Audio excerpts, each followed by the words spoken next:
Welcome to the Geek-Centric Podcast, and welcome to our spoiler-free review for Apple TV Plus's Shrinking Season 2.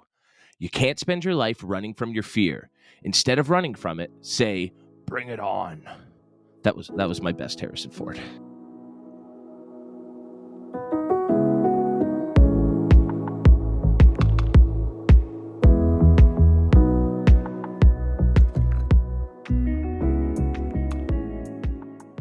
What's up, geeks? My name is Kev. This is the Geek-Centric Podcast, and this is our spoiler-free review for episodes 1 to 7 of Shrinking Season 2. A huge thank you to our friends at Apple for giving us the sneak peek so we can finally deal with our anxiety from being apart from this wonderful show. If you're joining us for the first time, we are Geek-Centric, a podcast focusing on the world of movies, TV shows, games, toys, and collectibles, and all things geek-centric. Today, I'm going to be Kevying you as we talk about the follow-up season to the Golden Globe and Emmy-nominated hit. Before we get started, let me just clear my throat.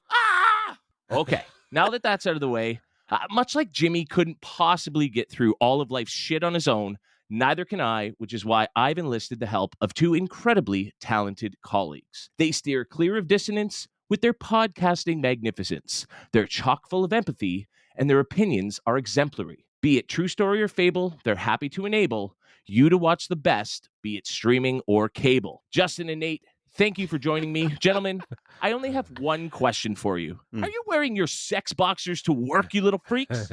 I am, Kevin. I'm wearing no boxers. Whoa. Wearing no boxers. Oh, those could be considered sex boxers. It's the same thing. Well, now I'm getting all aroused. We need to change the subject very quickly. In the show, Jimmy is seen to take an unconventional approach to being a therapist. His technique is seen as untraditional or unorthodox, and it becomes known as Jimmying. So I wanted to ask, what is something in your life that you do, maybe at work, at home, maybe for entertainment or relaxation, that might be seen as a bit unconventional? What is your version of Jimmying? I think Justin's doing it right now. I'm trying to get him to go first, and he's I don't know. He's Justining right now. No, I guess I am. So that's the thing, though. I found the Jimmying aspect of this season was sort of dawned on him. That title was dawned on him because of his peers recognizing and noticing his techniques being unorthodox. So they've referred to it as Jimmying, and he kind of likes that. So I feel like if anyone was going to give me a Jimmying quality, it would probably be my peers. So I would look to you two to tell me, what do I Jimmy on? What do I do that is very unorthodox and eccentric, if you will? I think the one thing that I've noticed more and more this year specifically, Justin, if we're out, listen, let's just all be honest, okay? Sit back on the couch. Okay, I'll start taking my notes, but I've noticed that there's always a moment where you just go, sometimes you're just a little bit too far on the joke. Sometimes we're going to one place, and then Justin manages to Justin it just a little further. All right, I accept that. I recognize my inability to evaluate a situation and go the distance with the joke. So he's with love it again. With love. I think you Justin it. I think for me, and this is something that Justin has gifted to me, is Nate jerking. Is something that maybe is not necessarily unconventional, but just something that I definitely can see and understand about myself, is that I love crying in movies. I think the ability to connect with characters on screen through their experiences, whether I've experienced them or not, is just an incredible aspect and something I love about storytelling through TV and through movies, and I would say literature, but I don't read. Let's be honest. So I think Nate jerking. I certainly Nate jerked a lot with this show, with this season specifically. I was Nate jerking from the get go. I'll tell you. All over the place. I thought it was Justin who was taking the jokes too far. Right? But that's a joke that I took him. too far. are. That is an excellent example. Absolutely. Yeah, it's great. I mean, it Absolutely. works so well in so many contexts, but then you hear What's it the go used with on something tearjerker, for like right? the wild Like- robot, and you're like, Yeah.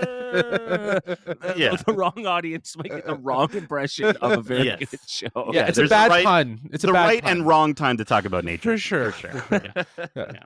And Justin will always find the wrong time. Go ahead. How about for you, Kev? What's your jimmying or Well, I mean, Kevining. I know. I've got to be a few, I'm sure. Kevying. Kevying. That's a tongue twister there. That's a tongue slapper. I know a by lot the of sounds people of it. think. There we go. That's one there you right go. there. That's one right there. That's one right there. Oh no. Well, I think mine comes in a form of therapy in a way. I know a lot of people think I'm angry or I'm stressed or I'm whatever, and I'm really not. I swear, most of the time I'm a quite happy, jovial guy.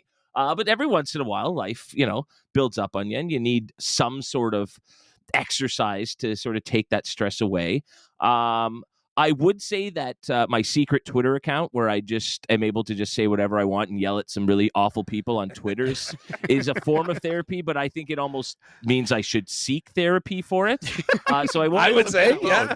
There's a bit of both there. I'm going to say taking baths. And now I know that's not the craziest thing in the world, and it's not like, oh, guys can't take baths. I'm not saying that. But when you're 6'3" and overweight, to think that cramming yourself in a little bathtub is somehow relaxing might seem a bit odd, especially if you see me in a bathtub and like the water's not even getting over my tummy, and my knees are sticking up a foot up above the water. But no, I do. You're lying in a puddle. Yeah, basically. And somehow, once a week for about an hour, I'll go up, I'll put on some music, and I'll just lie there, and I'm alone, and nobody's bugging me, and nobody's asking me to get them a bottle or to make them dinner or to do anything I don't want to do at that exact moment. So wait, I'm not in the bath with you? Is that what you're trying to say? But I we can would see you be guys so sitting stuck. opposite ends. You need a big bathtub, and bathtubs are a topic in this season. And the guys sitting opposite True. ends, your feet align, they Little intertwine and toes interlock, intertwining. holding each other. This isn't the first time on this podcast that we've talked about you and I in a bathtub, Kevin. I'll just the true fans will know. But I'm Okay, gonna if go we and watch haven't- the metrics I think for we this need to move episode. This on. is where everyone drops out. Yes. That's where all. Why did we lose I all think our we need to listeners move. at the I 6 think we minute need to mark? move.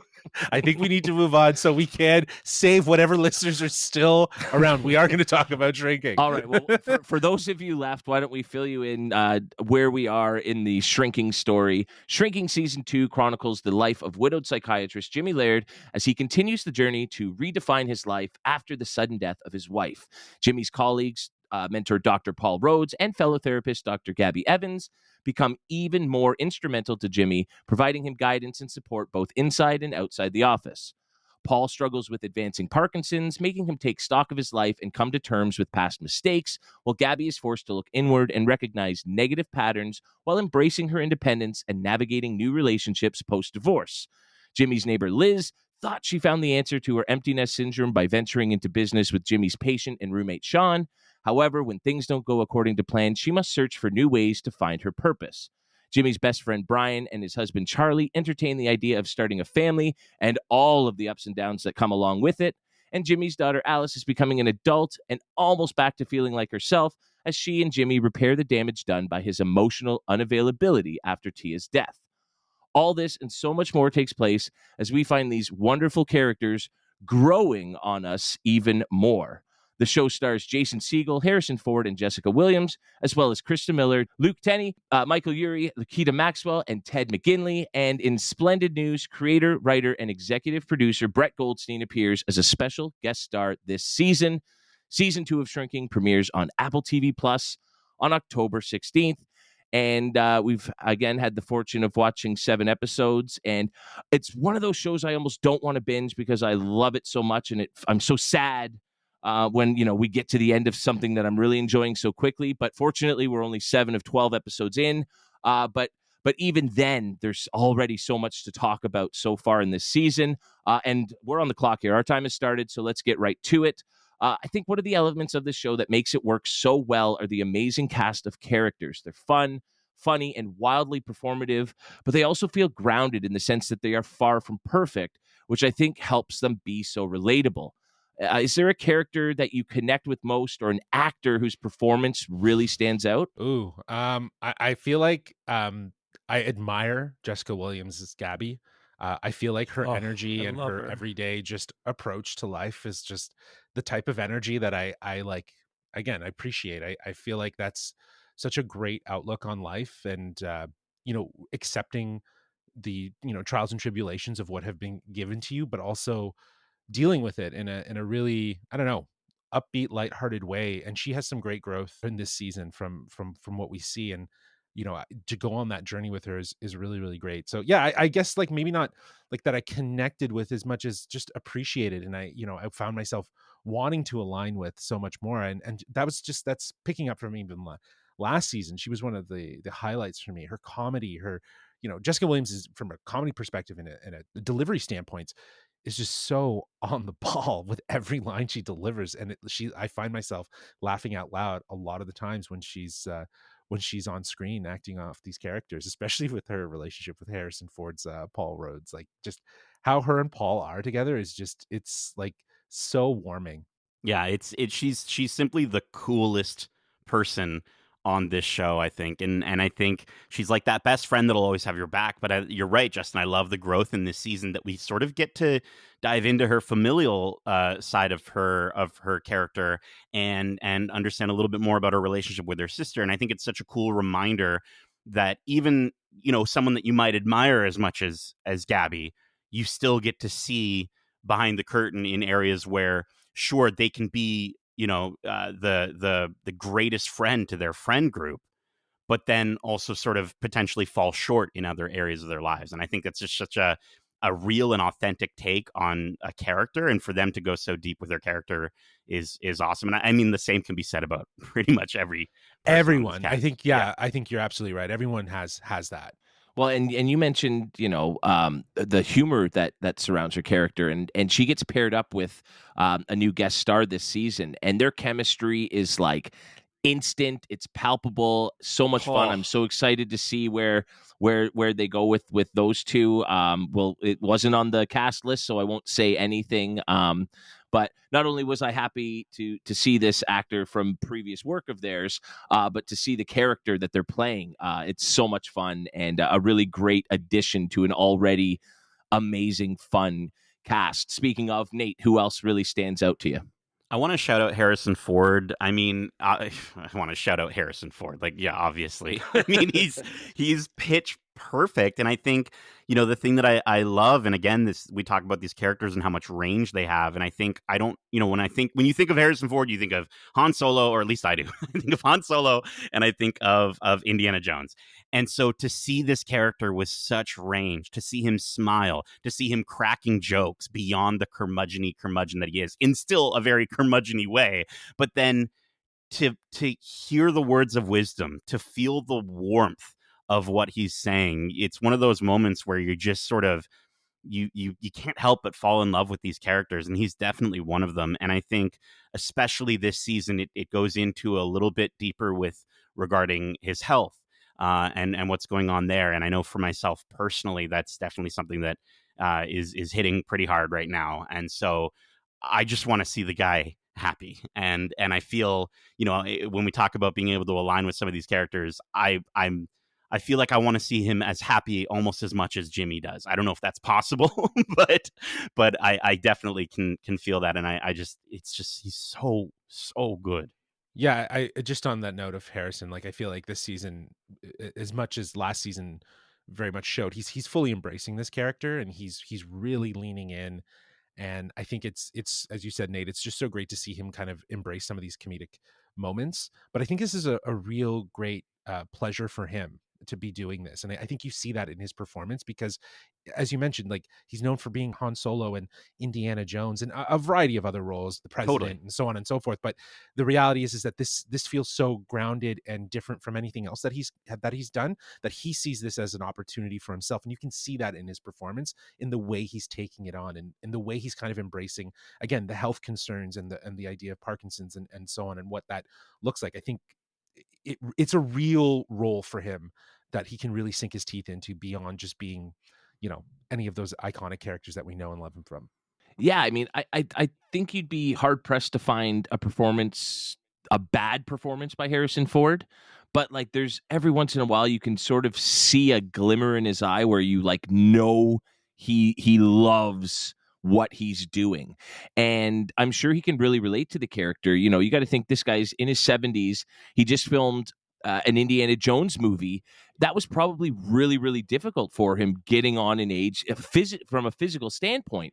And so I think he can probably really, really relate to Paul's character in like that fear of starting to lose the ability to do what you love, and like and the fear of having that taken away. And so yeah, he just feels so natural in this role. And like you said, Justin, it's so crazy to see him as just like a regular person for once and not somebody in these extraordinary positions. And so I'm sure everyone in the world is a big fan, but for me, with Harrison being my favorite actor of all time, it's so cool to see him in such a different role and for him to just be absolutely slaying.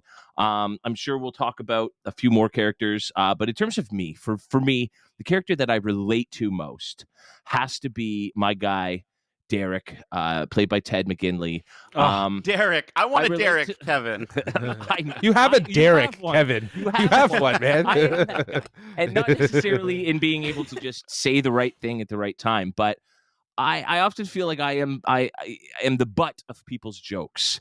I'm very often teased for the things I do. And I think sometimes things that people say to Derek or to me might be meaner than they realize. And, you got to sometimes be able to brush that off and maybe come up with a witty one-liner, which I think I can do like 75 to 80% of the time. I honestly wish I could brush it off with that positive attitude that he always has. That's definitely not just you. An incredible guy. And you never, ever want to see anything bad happen to this man, and I hope it stays that way. But no, I love him so much. And I was gonna say, I feel like so just really quick, I feel like he's been given a bit more to do this season. Instead of popping in for a quick one line and then he's like pushed aside, he's really part of the group now, and that has made me extremely happy. I think that's true. And I think Christa Miller as Liz and Michael Urie as Brian, they were a little bit more of the group, but I'm really happy to sort of see this natural trajectory of what season 2 of a TV show should do, which is to take some of those additional cast and give them more to do. The season sort of transitions a little bit away from Jimmy's therapy patients. And don't get me wrong, like even I just watched episode 7 today, and there's a large element of that in that episode, and that's great.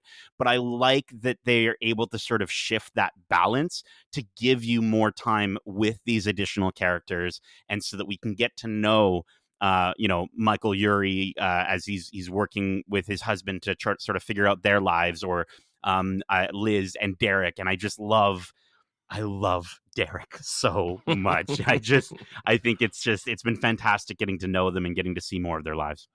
Yeah, I would say the first season was more about just Jimmy and his familial relationship with his daughter, Alice, played by Lukita Maxwell, who is fantastic. She is absolutely, she's really, again, another performance that's very much leaning into it.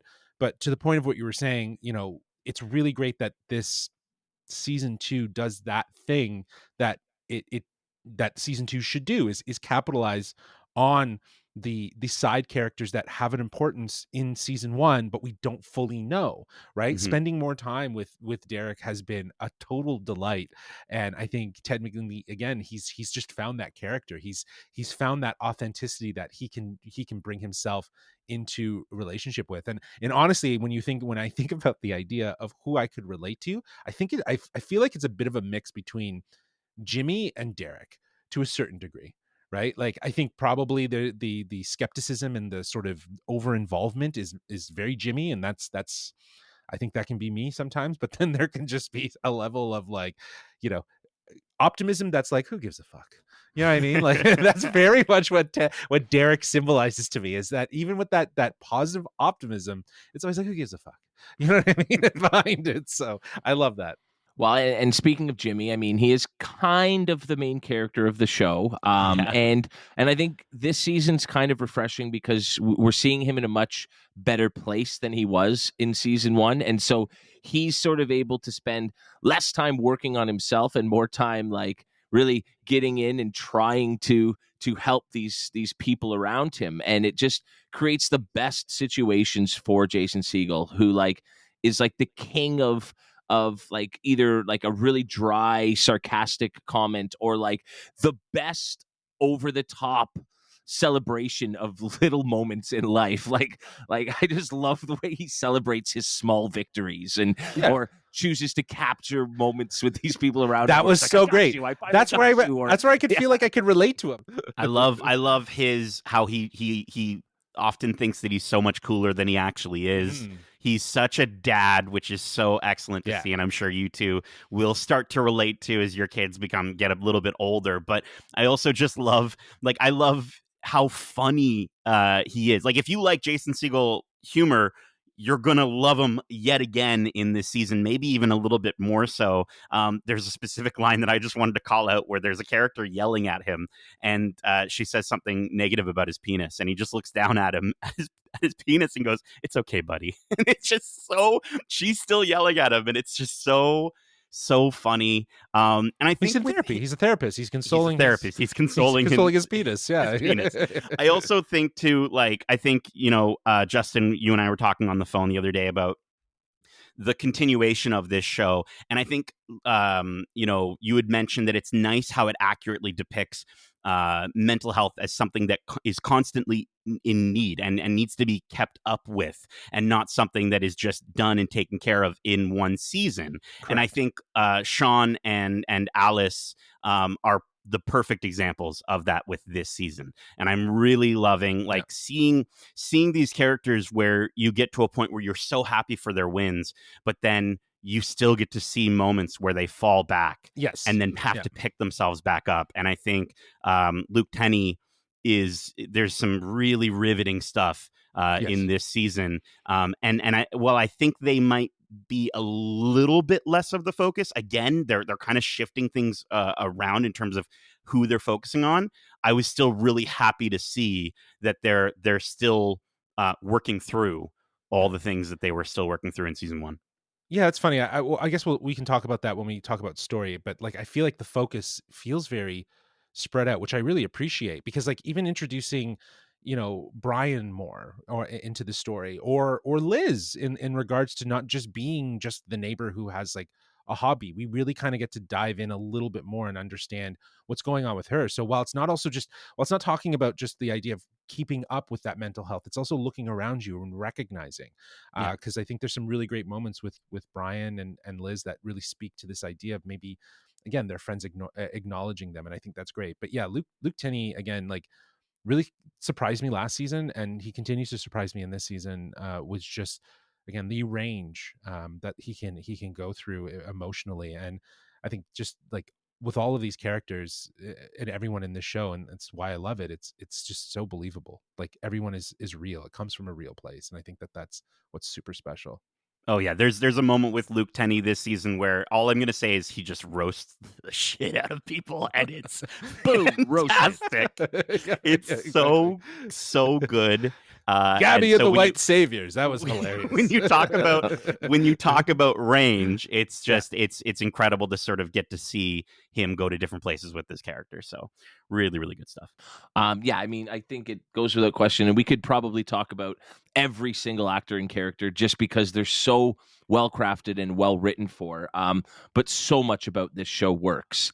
I mean, it's been almost 5 years since Apple TV Plus debuted, and I think two very definitive things have been established about the streamer. First, their marketing stinks.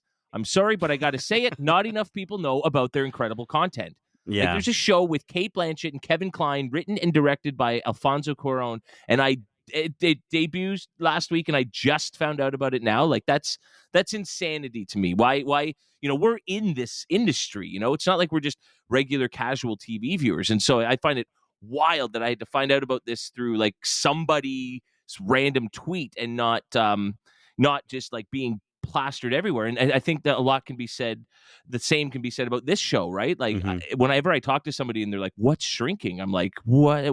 That's insane to me that you haven't at least heard of this incredible show. But they've heard of Ted Lasso.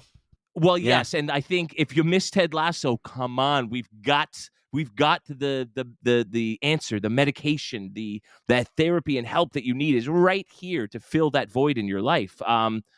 But no, not to be too negative, because a really positive trait that's become synonymous with Apple TV Plus is that the productions are always top notch. And I feel there's like a really distinctive look to Apple TV Plus shows that differentiate them from other really highly regarded content providers like HBO. So I wanted to ask, what stands out for you guys with regards to the production side behind the camera on this show? I mean, I want to shout out, I think the editing for me with this show is incredible. I think the way that they use it to cut back and forth between, two sets of characters having a similar awkward or difficult conversation just helps to really emphasize and push the messages that they're getting through in the story. And I think, the other thing that I think I love in terms of how they'll like, especially like the sharp cuts for flashbacks, getting a moment where you almost blink and you're like, wait, where are we right now? You're kind of taken out for a second because you're like, oh, that character's here? What are they doing here? And then you realize, oh, no, this is a flashback. And just how sharp and quick they do it, it cuts so much deeper. And so I wanted to shout out that. And I also want to shout out I want to live wherever this show takes place. Like, it looks so warm California. And clean. Is it really that warm and clean? Or do I have to be a therapist? Do I have to have like a therapist? No, it's suburban Cavalian. Is that why? Rich suburban California. Yeah. Your privilege will do you well out there. I imagine your privilege will do you well out there. I want Harrison Ford to adopt me. There we go. And then I'll live out there. Sure. Mm-hmm. Yeah, I think sounds from like something he'd do. from an aesthetical standpoint, like from like behind the scenes, I think you're right, Nate. The editing is top notch, and the way they navigate the cuts with dialogue, it is very reminiscent of like an Aaron Sorkin style of storytelling. Oh yeah, not in the vein of like him as a director, but I mean in him as a writing. Like, there's an attention to the writing and the dialogue that's being had that is then mirrored in the visual edit that keeps you engaged in the conversation, and it knows when to bounce back and also pull back to show like more a larger wide shot. So I think it's very tactically done in a way that keeps you in that conversation, and in many ways keeps it as like a therapy session. I think that's the style of what they've done really, really well with this sort of the navigating of the editing with the dialogue, is they treat it like a therapy session, and it works. But like visually and from like even the cinematics, this is some top-notch television production, right? Like it feels real, but there's obviously elements that are in place to help give it a little bit more expansion. We see some green screens and stuff like that are probably obvious in some situations, but in other cases it's really just to enhance on an existing space, to kind of add those visual effects. But it feels almost very stylistically similar to something like Ted Lasso. And I think that goes just beyond the idea of just the creative team that helped, create the show and write it. I think obviously the production value is very much the same. There's a lot of carryover there in terms of probably cameras, aesthetics, lighting, all that sort of stuff, designs and so on and so forth. So it very much feels like how you said, Nate, you would want to live there. It feels very inviting. I do also think it's very perceived suburban. It's a very specific aspect of the Americana California style lifestyle, but it does feel very inviting and you want to be there. Well, it's just like, it's so bright and vibrant.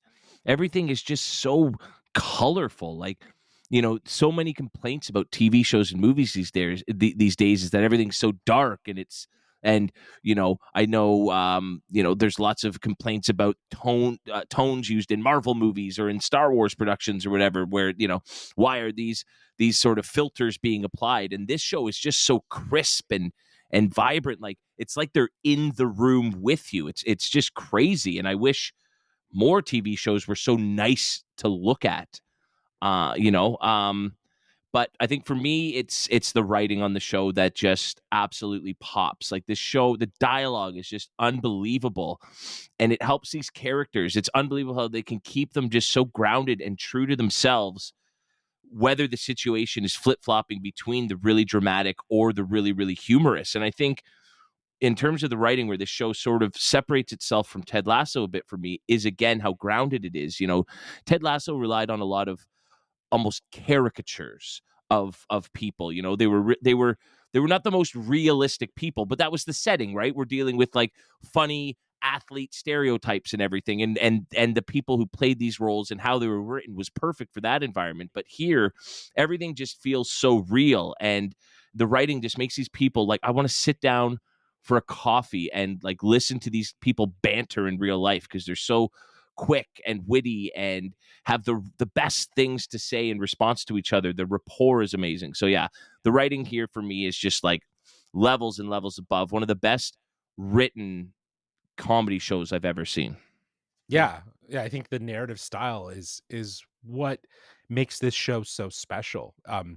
You know, it effortlessly is shifting from moments of laughter to sadness. Like it's all encompassing. And that's why, again, I go back to this notion that it feels very much like a therapeutic experience when you watch this show, because it's written from people that come from a very real place with connecting with, I think, the themes.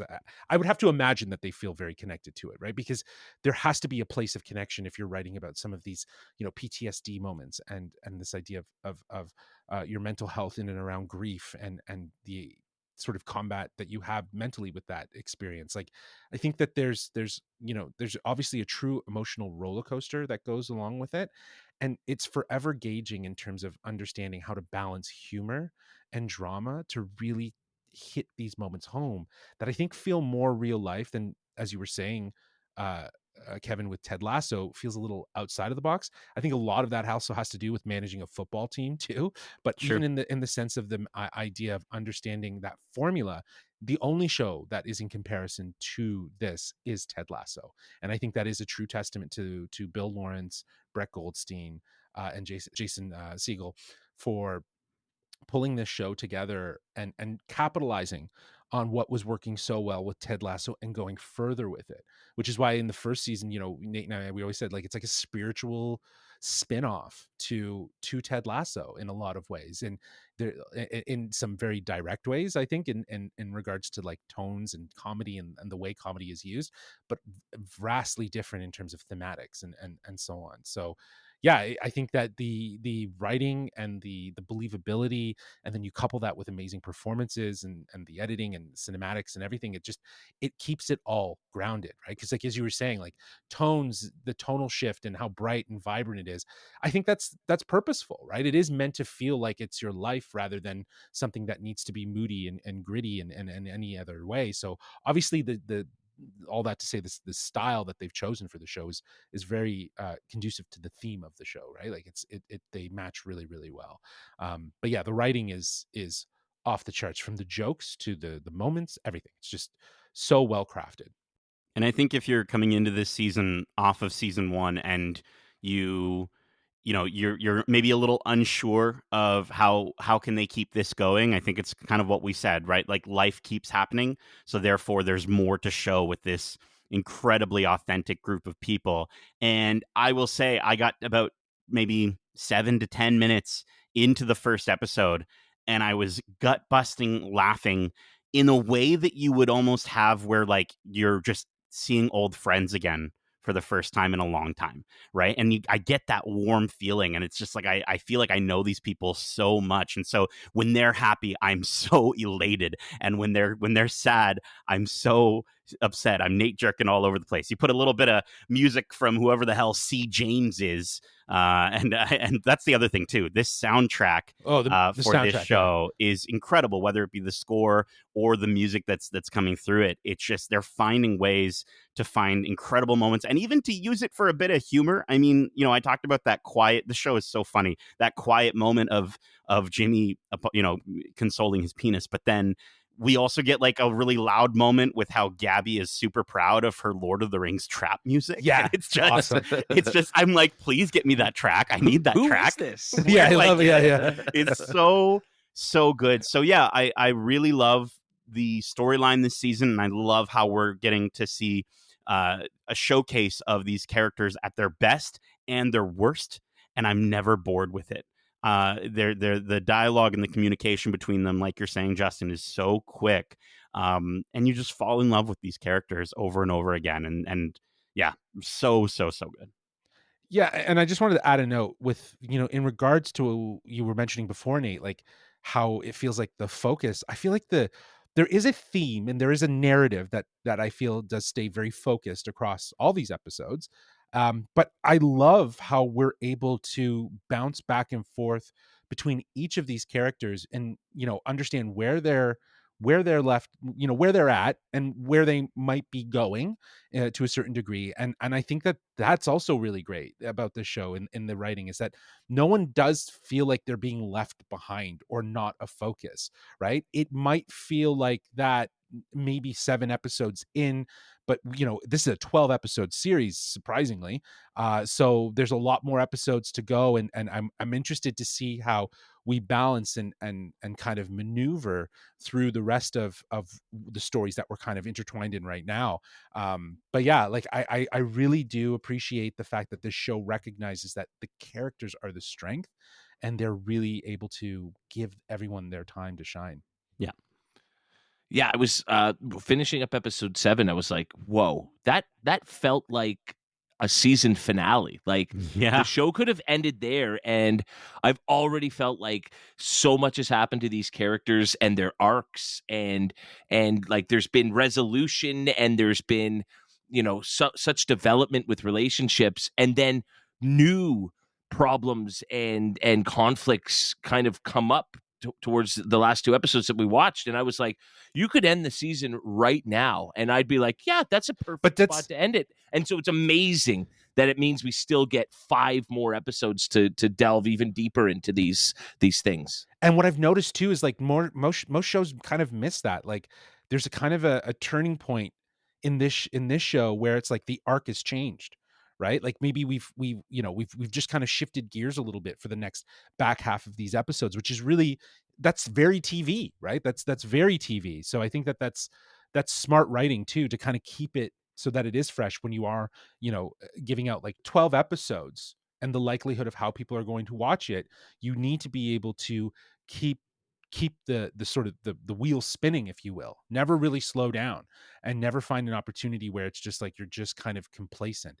It's constantly moving. It's just like life, like you said, Nate. I couldn't agree more. Like everything they're doing just seems to be clicking, and it's like season 1 amped up. Everything's just even better than it was in that first season, which is always just so pleasant when you're like, oh God, I hope they don't screw this up for the second season, and then you're like, oh damn, they didn't just not screw it up. It's even better. This is amazing. But with all that said, and I think we've been quite positive here, I think it's easy and it's quite obvious to say we're very much looking forward to finishing this season when we get the chance towards the end of November, and episode 8 rolls around, and so sort of what are your final thoughts on this first half of the season that we've gotten to watch as we sort of wrap things up here? I think I'm going to be cheesy. Give me a second to be cheesy, guys. So I want to quote a character just because it's a quote that I think it literally is at least the first episodes that we've seen. And I think it'll continue throughout this season. And it's from a character that you would never expect. So I'm not going to tell you who the character is, but the quote is, when you're connected by so much family and love, forgiveness is the easy part. And I think that's so incredibly strong and powerful. And listen, I know this show follows a group of therapists and the people around them. But guys, it's so nice in 2024 to have a show that depicts messy people actually talking about their emotions and the way they feel. Like, that's something that 10 years ago, I don't think we'd get that on TV only 10 years ago. We might get shows that showcase emotion and shows that showcase characters going through incredible struggles. Absolutely. But to have a show that has characters that are actually recognizing these things and talking through them, and it's still incredibly engaging, is so cool. And I might sound super old saying that, like, that's refreshing for me, but it is. I think this show is just as authentic as it was before, and I like that we're getting to watch people grow and falter. And I think this season explores concepts of forgiveness and acceptance in a really, really lovely way. I'm so happy it's back. I hope we get more incredible television like this. Like, if they just want to keep making more shows after Shrinking is done, like, please do. Like, I'm okay to come back to Ted Lasso. I want to go back there too, but I want more shows that can showcase authentic emotion, friendship, familial love, and just show the messiness in it at the same time, because it's just, they're nailing it. They're absolutely nailing it. And I know we're not giving a rating, but I think you can imagine what my rating would be. Yeah, solid 2.5. 2.5. I feel like no, I feel like, yeah, there's a lot of the same sentiments. Like, I think, with season 2, it maintains that unique blend of humor and emotional depth that was very much the single best part of season 1. And like I was saying, season 1 felt like this, and now with what we've gotten from season 2, it just feels like a therapeutic session that every time I'm watching it, I'm laughing out loud. I'm having moments of like introspective thoughts about these characters and relating to them. And I think that, again, as we were talking about it, it really comes down to what I feel has to be a sense of relationship that these writers are imbuing in their in doing it. And everyone's talked about it. Bill Lawrence, Jason Segel, and Brett Goldstein, they've all seen therapists. They've all talked to therapists. And this is that spin on the situational comedy, looking at therapists, but understanding that the therapist needs therapists and that they have their own stuff. And I think, as you were saying, Nate, that's sort of the beauty of it. It feels very real from that perspective. But everything is across the board is top tier, and to see these characters come back for a season 2 and to evolve and grow, and to see again their relationship, and how, as much as they are it's a show about therapists, they need each other to be their own therapists at the same time. Their friendship is part of that therapy for them, and is part of that mental health. And this idea of recognizing what that looks like. There's a great moment in one of these episodes where one character recognizes another character's moment of what's going on with them, and is there for them. And I think that's so telling. And as you said, Nate, would we have seen that 10 years ago? Probably not. We probably would have had some sort of like, very much NBC, ABC style, 40-minute show where it's like a therapist who hates his job and just shit talks his patients, and all the patients are looked like to have problems. And again, the show shows some interesting people with different problems, and I think it's very real. But again, that's all the idea of how it balances emotional depth, humor, and then mixes in this idea of introspective look on ourselves and how we kind of deal with mental health. So yeah, I'm so happy that this show's back, and I am looking forward to what the next 5 episodes after this are going to be. I think you really nailed it there, Justin, that like this show has fun with the patients and their problems, and even the characters and their problems, but it never makes fun of them. Yeah. It's never looking down on these things. And I think that's so important. Like, I think the success of a show can really come from, being the right story to be told at a certain time. You look at Ted Lasso, and came out in 2020, and the world had just gone through, the United States specifically, but the whole world had just gone through 4 dark, angry, bitter, miserable years of a certain presidency, and everyone just needed a laugh. Everyone just needed to feel good. And that show came at the perfect time to sort of give that outlet for people. And I think on an even broader scope, in terms of being so important for the time, this show looks at mental health and says, listen, everybody has shit they're going through, and that's okay. It's, finding people and to help yourself and each other with these problems, and to approach it from such a heartfelt and caring way is such a refreshing take on this sort of story that, like you said, we wouldn't have seen in the past if it were handled at a different time. And so I think the show is not only topical, but it's just such a lovely and refreshing approach to this sort of subject matter that I think could probably really, really help people out there, no matter how big or small the problems they're dealing with are. And to be able to do something so serious and important while also just making you like I literally laugh out loud once a scene on this show. Yeah. And it could be a scene of like something actually quite sad or depressing, and they still find a way to like literally make you laugh out loud. That is so crazy and just so enjoyable. I love the time I spend with this show. I'm so happy to be there and I enjoy every second. And again, get the word out to people. Tell everybody to watch this show so we can have so many more seasons and just really get to enjoy everything that this show brings. But gentlemen, I'm so sorry to say our time is up. Thank you so much for joining us for our spoiler-free review for the first 7 episodes of Season 2 of Shrinking. A reminder, the new season debuts on Apple TV Plus on October 16th. Thanks again to our incredible friends at Apple TV Plus for shrinking the amount of time we had to wait to reunite with some old friends. And thank you, dear listeners, for joining us for today's show. We hope you enjoyed. And if you did, be sure to subscribe to us wherever you listen to podcasts. If you don't, we might have to give you some really bad therapeutical advice. Are you excited for another season with our favorite therapists dealing with their own crazy problems? If so, let us know at wearegeekcentric@gmail.com. That's wearegeekcentric@gmail.com.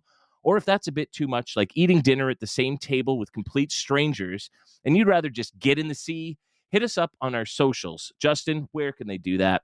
Well, they can reach out to us on Instagram at wearegeekcentric or on Twitter or the app. Let's just call it Twitter. Can we go forward? Going forward? Twitter. I still Let's call just it say Twitter. Twitter. Let's say Twitter at geekcentricyt. I like that. I like that we've all landed on that. I'm glad we've come out of this as better that was people. A great group session there, guys. Wow. We really found a solution to our problem. I love like it. Well, it's getting chilly outside as fall draws near, which can mean only one thing. It's hoodie season, baby. The best time of the year. Fall clothes are the best. Don't at me. The best. But seriously, we're in the entertainment industry, not the fashion industry. And as such, we have so much fantastic content you just need to check out. We have other spoiler-free reviews for such amazing projects as The Wild Robot, Transformers 1, Marvel Television's Agatha All Along, episodes 1 to 4, HBO's The Penguin, and Only Murders in the Building, season 4, episodes 1 to 7. I'm excited about that show because this week we finally get to see more in this season's latest mystery. As episode 8 comes out, we finally did it. That was a long 2 months to be like, what's going to happen? What's going to happen? I'm sure we're going to be like this.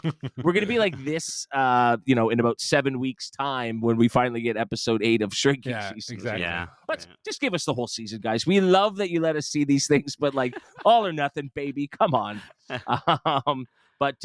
Also, in addition, be sure to grab your brooms because we are in full flight with our weekly Agatha All Along Watch Club. Last week's episode featured a huge reveal. So join us for our thoughts on that, as well as what we think might happen throughout the rest of the season. We also have interviews with Catherine Hahn, Joe Locke, and showrunner, director, and executive producer Jack Schaefer from the latest Marvel TV production. But we also have so many other great interviews that were conducted during the Hot Geek Summer. So be sure to check those out wherever you listen to podcasts or watch them over on youtube.com/geekcentric, where we also have a ton of really fun stuff we've produced over the last 6 years of bringing you all the news, reviews, interviews, and more from the latest and greatest in geeky entertainment. As we move into the cozy geek fall and the spookiest season of the year, we'll keep pumping out awesome and fun stuff that you'll want to check out. So be sure to subscribe not just to the podcast, but to all of our awesome content across like all of the things. I still have the dream that we can hit 100,000 subscribers on YouTube. That's going to take a lot of work. So get the word out that you love Geekcentric. But a far more attainable goal is that we've almost crossed the 5,000 subscriber mark on Instagram, and we'd love to get there before the end of the month. So join us, and let's reach some milestones together, everybody. But until next session, remember the exercise we talked about. Take care of yourself and be well. And as we say, love ya. Get home safe, guys. Peace.